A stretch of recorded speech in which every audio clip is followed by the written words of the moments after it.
So it's been quite a busy time for you, Chris, before we get into the other things. Manston's still rattling on. That's about to become... that's about to go to the... To further report, isn't it? Back in October, there was a report commissioned by the council which said that Manston Airport wasn't very likely to be financially viable as an airport in the next 15 years. Now, that was according to an aviation expert, or I think the experts were called Avia Solutions. They did the original report, isn't it? That's right. No, look, we went to a very expensive barrister back in the early summer and said, in the absence of a serious proposal from the market to make Manston Airport back working as an airport again, what do we need to do in order to maintain its position in terms of aviation use only, which is where it was under our previous local plan? Barrister said very clearly we need a report on the viability of the airport. We put that out to tender. 6 companies came back in. Avia Solutions, who are an offshoot of General Electric of America, so they're no small, backdoor company or whatever, came in to do this report and cost us 50 grand of taxpayers' money to do so. And I think right up until a couple of days beforehand, most people who looked at what they were doing thought they were going to have back the report that actually was fairly favourable position. Their report wasn't in the final analysis, and they said, given the market conditions they could see, given what had happened in the last 2.5 years since closure or whatever, that unless there was some big surprise in the marketplace, then they couldn't see that there was a viable future. And that is the evidence that we sit with at the moment. And the problem with the local plan process gifted us by government is that we have to have an evidence-based position.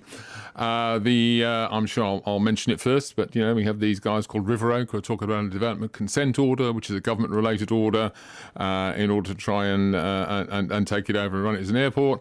They were given the opportunity to contribute to the report, and effectively they declined. So, in the absence of evidence, and that was their 3rd, 4th, maybe even 5th chance to produce their vision and their report and their evidence, we have to go forward with the evidence that we've got. You've got a people plan which is proposing 2,500 houses instead of protecting it as an airport now. That's what's going to consultation this month?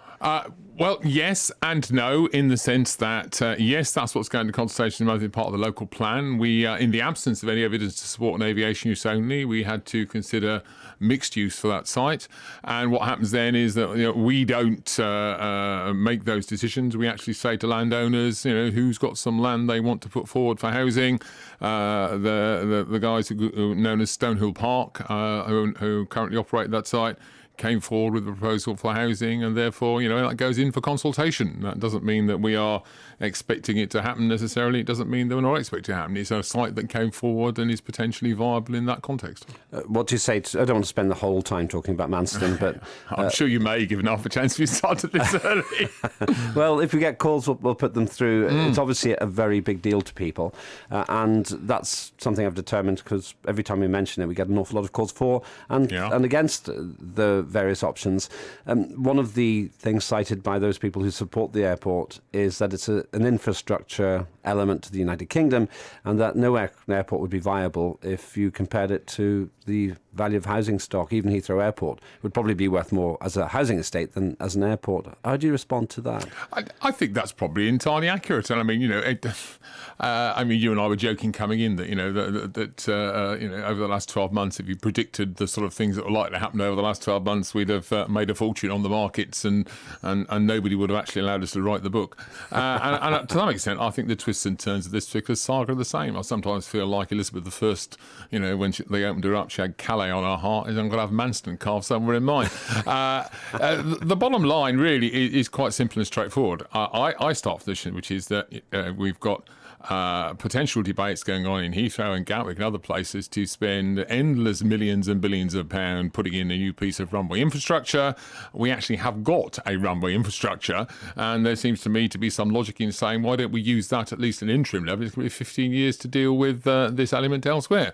That, as you so quite rightly pointed out in an article you wrote recently, actually that's the thing that the government should be thinking about, rather than a district council in the toe end of Kent.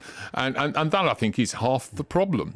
I would have to say, Lembit, that you've become a very learned academic in the eyes of the campaignners. I'm told that your article in that, was it Cargo Week, was it, or something like that? It's another magazine. But your article in there should be considered expert evidence to overturn the Avia Solutions report and General Electric. So I don't know if if you realised you had such real rigour in what you wrote. I didn't, and for the purposes of the BBC, I leave my views at the door. I never pretend, by the way, Chris. Of course I've got points of view on all of this, and we can talk about those over a pint. My views stay at the studio door, but of course, as everybody knows, I've got a pilot's licence, so I'm interested in the subject. Absolutely, and you're allowed to be interested. I don't disagree with the points that you made, but the trouble is, when you come back to looking at what you have to do in terms of a representative council in relation to government and the local plan, is you have to have evidence. And with greatest respect, your opinion's lovely, and I enjoyed debating it, but it ain't evidence in the same context. My opinion is irrelevant to this programme, though, of course, I'm always happy to talk about any subject that comes up till the cows come home outside the studio environment. Good morning, Lembit Opik, with you till 2 p.m. today, joined today by Chris Wells, the UKIP leader of Thanet Council. Good morning, Chris. Thanks for being with us today. We were talking briefly, well, not that briefly earlier on, about Manston. I just want to read you a text which has come out on this. Obviously, the debate about whether Manston should be an airport or whether it should be used for alternative usage. This is what the text says. Surely to revive Manston as an operation airport would have to be an advantage to all in the area. The infrastructure is virtually in place, with a small rail extension needed to complete an airport rail link. The roads are good to and from the airport. The airport infrastructure is already in place. The approach and departure routes would be directly out to sea, so very little disturbance to housing, and economically it would boost the southeast with incoming revenues and a very large catchment area. Why waste billions of taxpayers' money when an airport is ready to go, rather than enlarging the monster at Heathrow or Gatwick? Now, we've touched on that already. Your view on that? Generally speaking, I don't disagree with a lot of that, but there are two or three things about that which are really quite important. It isn't as simple as going out to sea as that states. The runway does take you over central Ramsgate in certain areas or whatever, and one of the things that happened a few years ago to sort of weaken the case for Manston when Infratil were there was a huge opposition within Ramsgate to night flights. Now, I'm now told that everybody in Ramsgate has turned around and now wants to see aeroplanes flying over their head. Well, it certainly wasn't my experience as a representative councillor when I was getting emails and calls at 12 o'clock in the morning of people who had those things when the old one came in. And the other thing is that from the point of view of the district and the area or whatever, the case for against Manston rests not just on the position on infrastructure, it rests on the number of jobs that it might create or whatever. And the number of jobs that will be created by a freight-only airport is minimal compared to that will be created by an airport that had a wider range of interest and passengers or whatever. And part of the issue that we have here is that actually a freight hub might give us all the disadvantages and none of the real advantages of the jobs or whatever that go with it. And I think, until we see those figures and until the people who, blindly support the current applicant who's been around now for three or 4 years and had 4 or 5 opportunities to present their case and ducked it at every churn, I get emails from people telling me, they're willing to put in 300 or 400 million. These are the people who couldn't show us a letter of credit for 20 million 18 months ago. Come on. We've got to get real about this. We have to make sure if it's going to work, it works properly and that it doesn't continue to blight the area in the same way that Pleasure Armour does over 17 years or so on Ramsgate Seafront. And that's my concern, and that's where I become rather practical and stand to one side and say, come on, the reality is we need a proper proposal. And at the moment, there isn't one on the table. So you're challenging those who want to see the airport reopened to offer a proper, costed database proposal. That's really what you're asking for. Well, exactly. I mean, they spend their lives yelling at me that I should accept the application. The application that is being put forward has never had enough flesh on the bones to actually demonstrate that they can create the jobs and the economic prosperity that we actually all want from that site.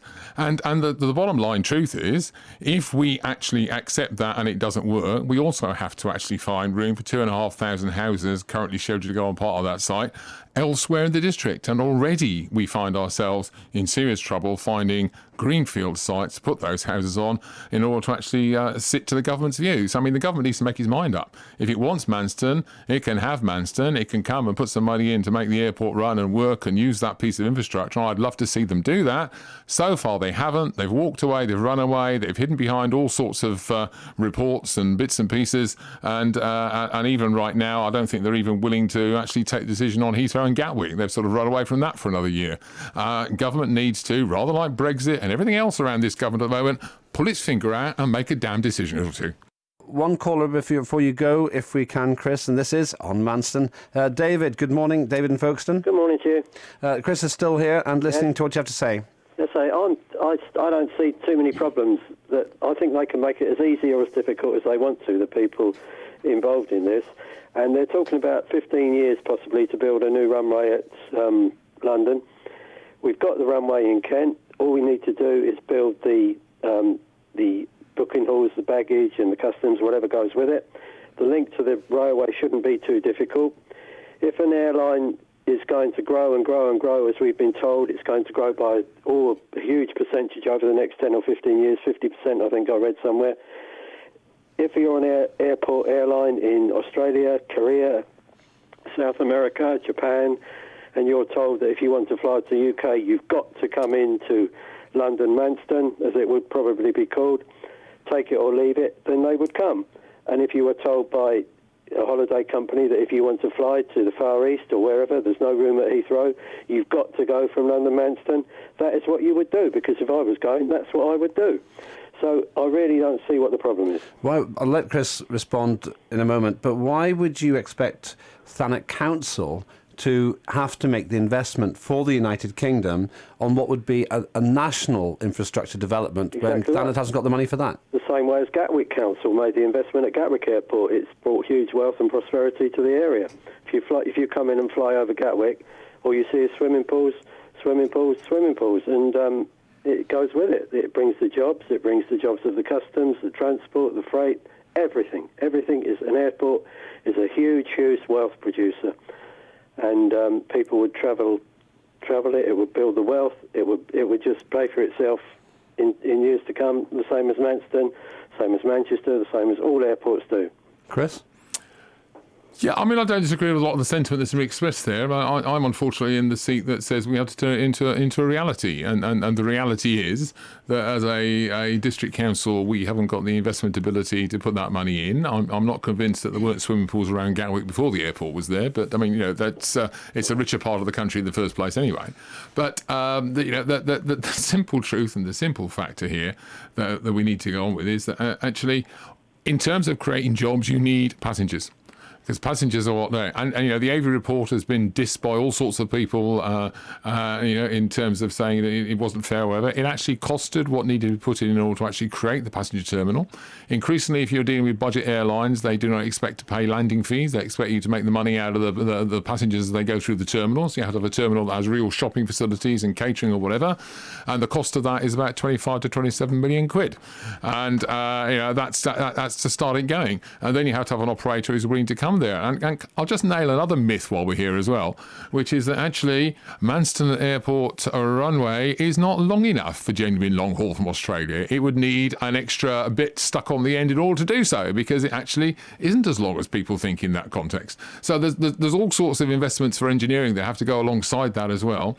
And I don't agree with that, but what we are actually needing, therefore, is somebody to come along who can do what in compulsory purchase order terms is called the public interest test, to demonstrate that they have a vision and that they have a series of links and that they have the ability to invest the money to make that happen.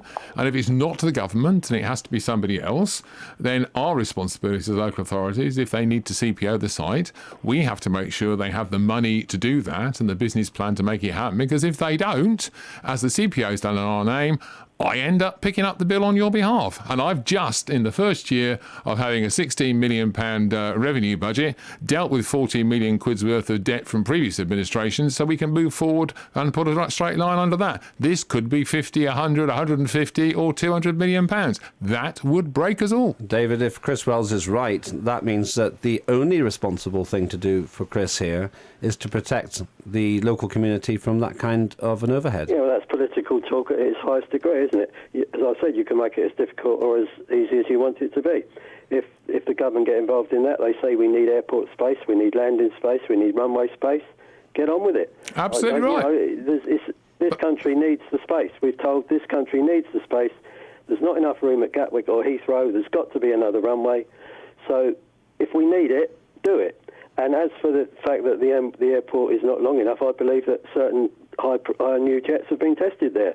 The new Dreamliner was tested there. or one of the big new ones, was tested at Manston Airport by British Airways for a considerable number of weeks. So if that one can land, I don't see a problem with other aircraft landing. And as I say, an airport generates wealth, it generates jobs, it generates everything you want it to generate. So take it or leave it, as far as I'm concerned. Thanks for that, David. It does sound to me, Chris, that there is a lot of support for the idea of Manston and a degree of convergence. You're saying, the same as David, that it's infrastructure, it could be important, and that the government should intervene.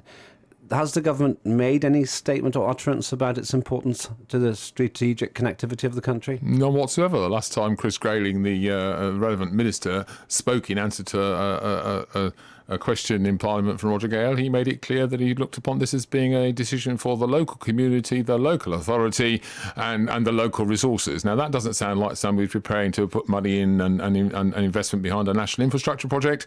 What we have is a development consent order process which is long and torturous and still requires, at the end of the day, the people who are making the application to demonstrate the public interest test to show that what they plan will produce more jobs than what may be done by the owners. Because let's bear in mind, however they got hold of this site, and people like to talk about that a lot, there are current owners of this site. Their plan is not to have an airport, and if we are going to purchase it compulsorily, we have to demonstrate it has a better potential economic basis for the future than what these individuals actually do plan.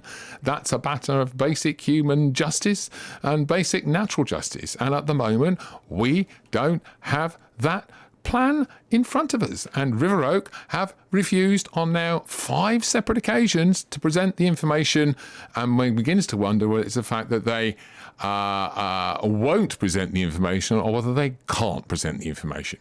I once was accused of saying to River Oak, put up or shut up. I will say it to them now. God's sake, put us all out of our misery, put up or shut up. 03459 811111. That's the number to call, whether or not you work for River Oak. And you can text me on 81333. Start your text with the word Kent. I have an animated Chris Wells, leader of the Thanet Council, who is responsible for the area where Manston is based, setting a very clear challenge to those who want to open the airport as an airport once again. Put up or shut up are his words. Let's go back to the question of Manston now. We've got John in Folkestone. Good afternoon, John. Good afternoon, Lembit. How are you? Not bad. Not bad yourself? Yes, I'm fine, thank you. It's a pity Chris Wells has left the programme, but he couldn't stay there all morning, could he? He was generous with his time. He was here till about 20 past 12, and we did cover quite a lot of subjects. I'm guessing, therefore, you want to talk about Manston. Absolutely, yes. And he sort of challenged us, and my reply to that challenge would be that Thanet District Council doesn't have the guts to invest in their own airport. And if they could put out the CPO and actually buy the airport and then sell it off piecemeal, they would make a profit, almost certainly make a profit for the residents of Thanet, rather than being so scared that they won't even consider buying it like that. And it would get the thing going. When you say piecemeal, what would you sell and what would you keep?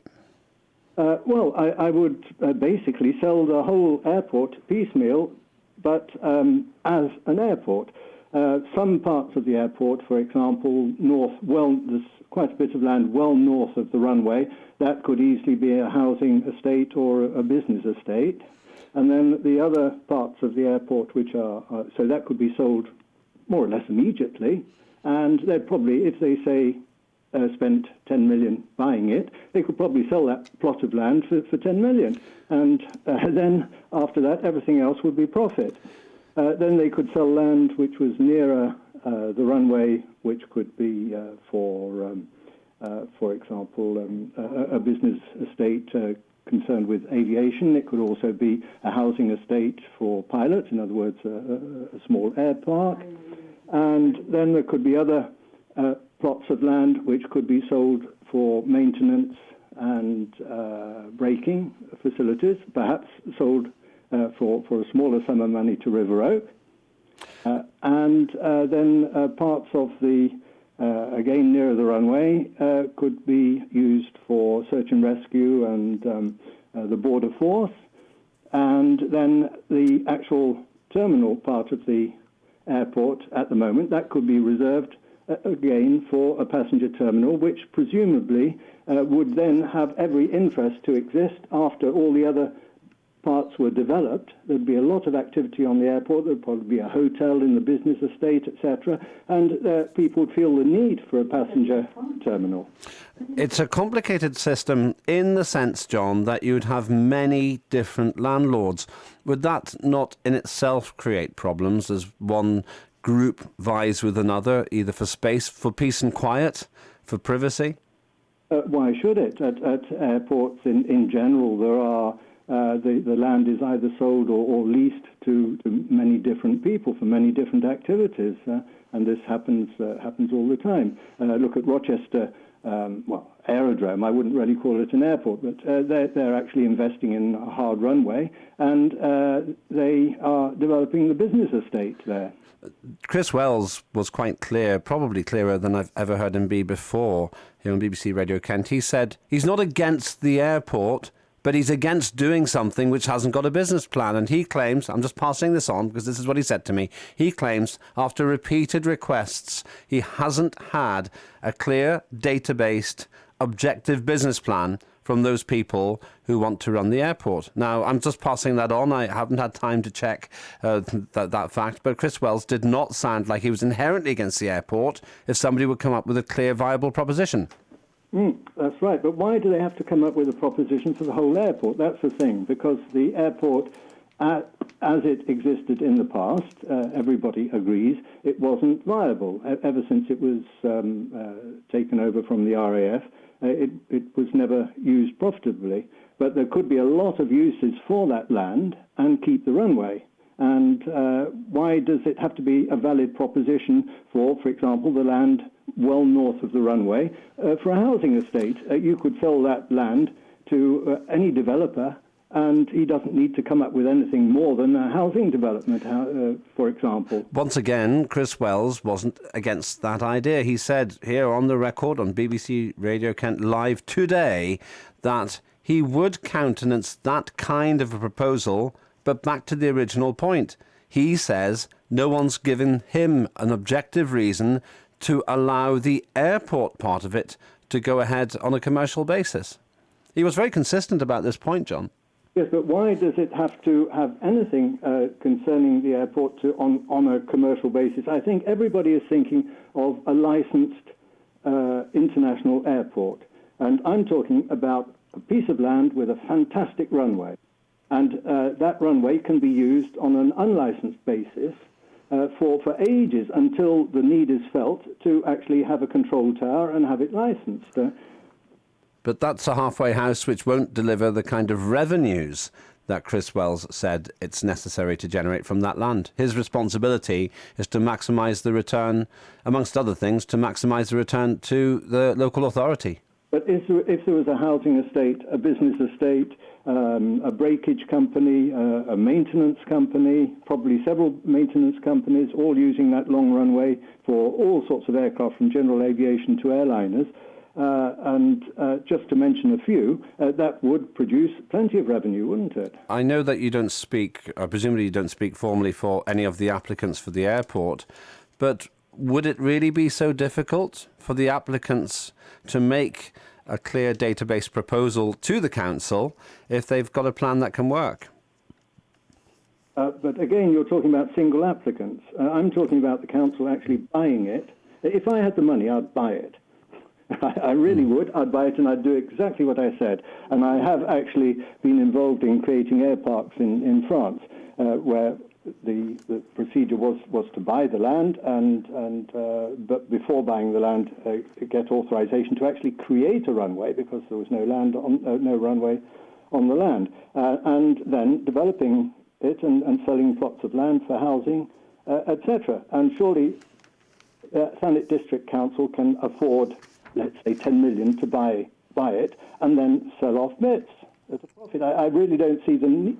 He said that, I'm talking about Chris Wells, he said that people often consider that they have godlike qualities or something. Well, they do. This is called planning permission. And refuse planning permission. They can accept, if they sell a plot of land and they accept planning permission for that plot of land, they're like gods, aren't they? Thanks, John. John in Folkestone, who says you can develop it piecemeal, doing some of or all of the things which have been proposed for the land and still keep it as an airport ready for if stroke when it can go commercial. Lots of messages coming in on this. A concerned resident in Margate sends me this message on 81333. Remember to start your text with the word Kent as well. Is building houses on Manston really going to increase jobs? Where are those jobs going to come from? Why is Thanet District Council not working with companies like Hull to help improve investment in Thanet? 5,000 jobs are proposed in the emerging local plan. Where do you propose these jobs will come from? That is a concerned resident in Margate. Here's another message, and this is a statement from Anne. One of the Birchington UKIP councillors has stated that Thanet District Council was in special measures last year, but not only has UKIP reversed that, but the council is now second to top council in the country. Is this because of the rumour that the present owners of Manston Airport have offered the airport for Thanet District Council for housing? We've been discussing Manston. What future is there for Manston, if any? One of the messages I've received comes from Trevor. Manston is a national asset, part of the family silver. With Russia flexing its muscles, it must be preserved. Thanks for that, Trevor. Meanwhile, I've got another message here. Not sure who it's from. It says, why not build a super prison on Manston site to include a hospital area, rehabilitation and work training area? We've been talking about Manston and whether there is a case to reopen it as an airport or whether it should be used for other purposes or some kind of a hybrid, a bit of this and a bit of that. Lots of different views. We had Chris Wells, who's leader of Thanet District Council, also a member of UKIP. Chris Wells said he would be interested in keeping it open as an airport as long as a credible programme and policy came forward with data and with objective evidence that it could be made to work. So he's not against having an airport, but he's challenging those people, to use his phrase, to put up or shut up. What do you have to say about that? 03459 811111. Let's speak to David from Tonbridge. David, good afternoon. Good afternoon, Lembit. You want to talk about Manston?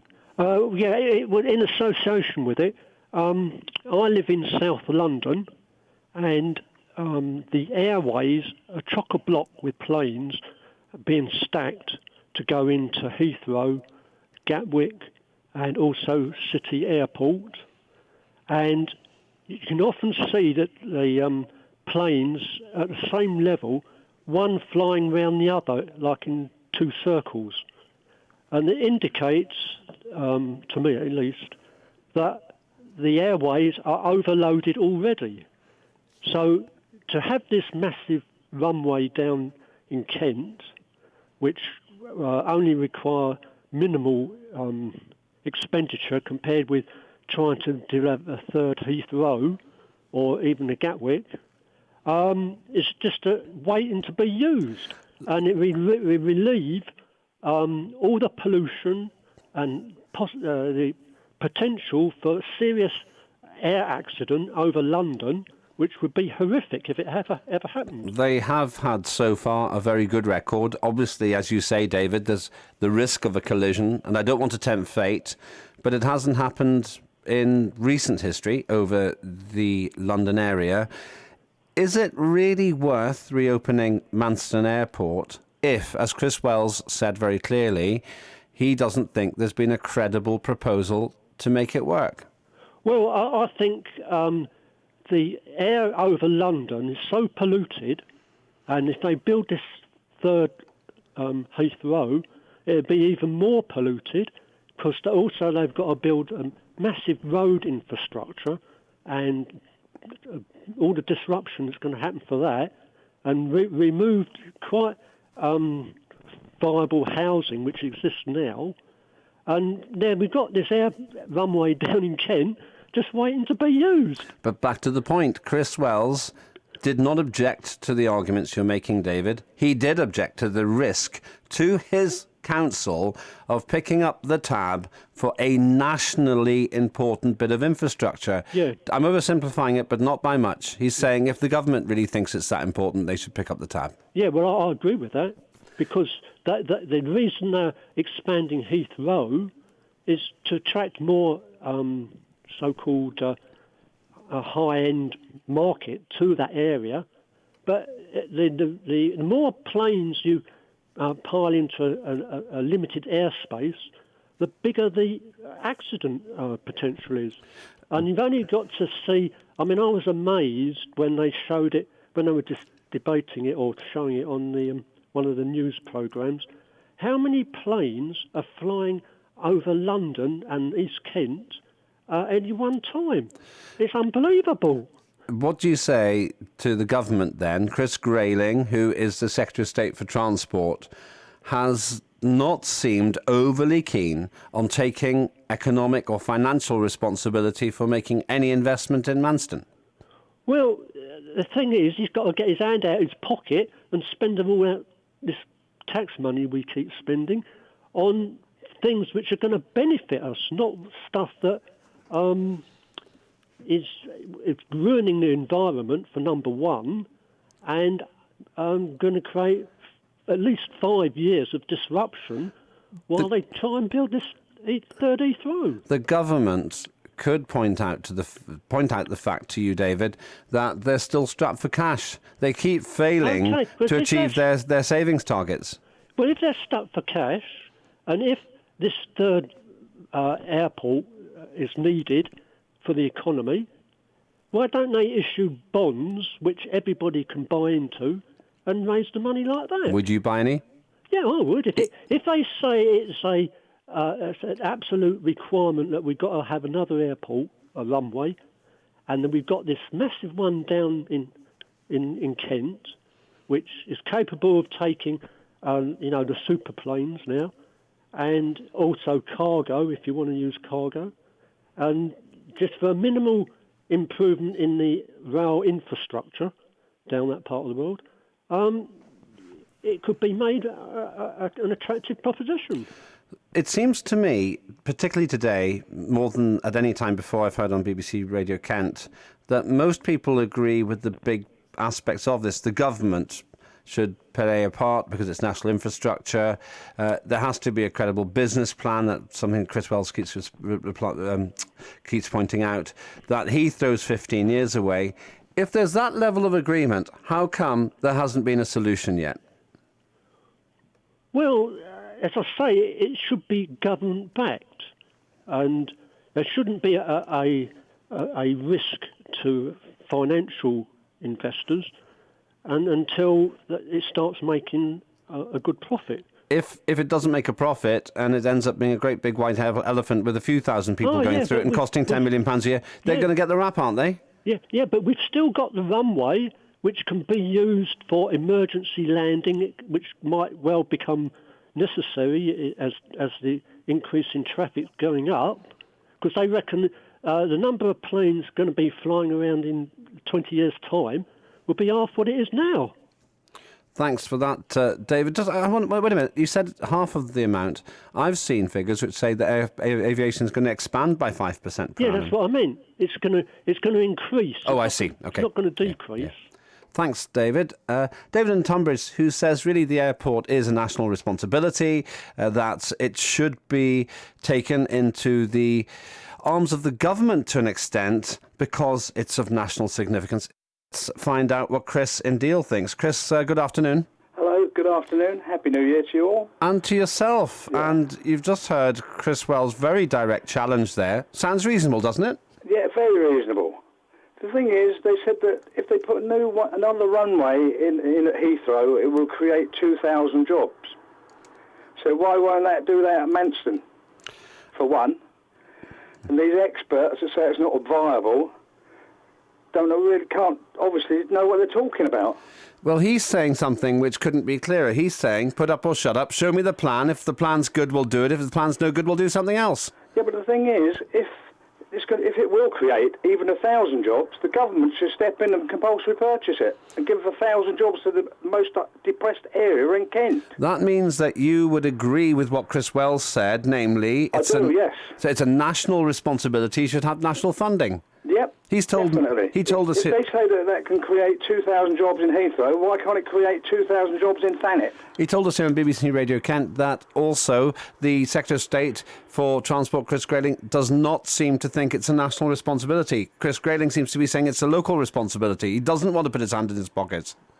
Well, Roger Gale, from the same government, right, as far as I'm concerned, is all for it, and I agree with what Roger says. Because as far as I'm concerned, it's a really depressed area. The government should step in if these people aren't willing to pull their finger out of their back passage and get on with the job and sponsor the whole thing. Easy to say that. Easy to always tell the government that we need to do it.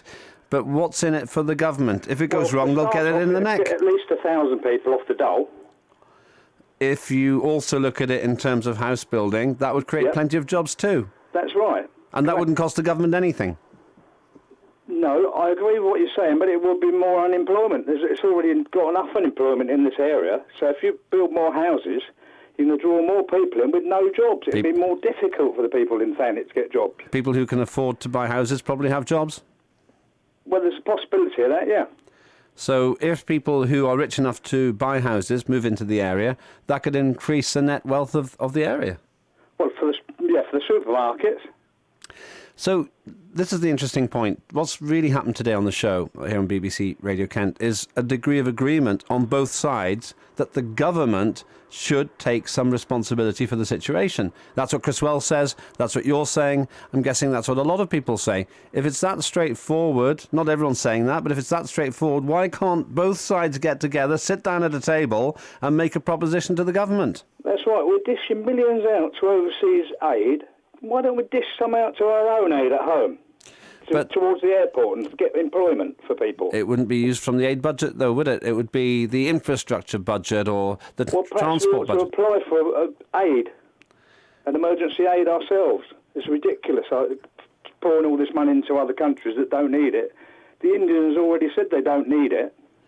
But I'm not sure we're talking about emergency aid here. We're trying to decide... No, our Manston is an emergency aid. There's mass unemployment. So your view is, for reasons of employment, the government should get together with the local authority and make that possible? That's right, yes. And I'm sure these experts that's supposed to say that it's not viable, where are they coming from? If they say it's viable over at Heathrow, it's not viable in Thanet. Why? Thanks, Chris. Chris and Deal, who adds his perspective to a non-running debate about Manston.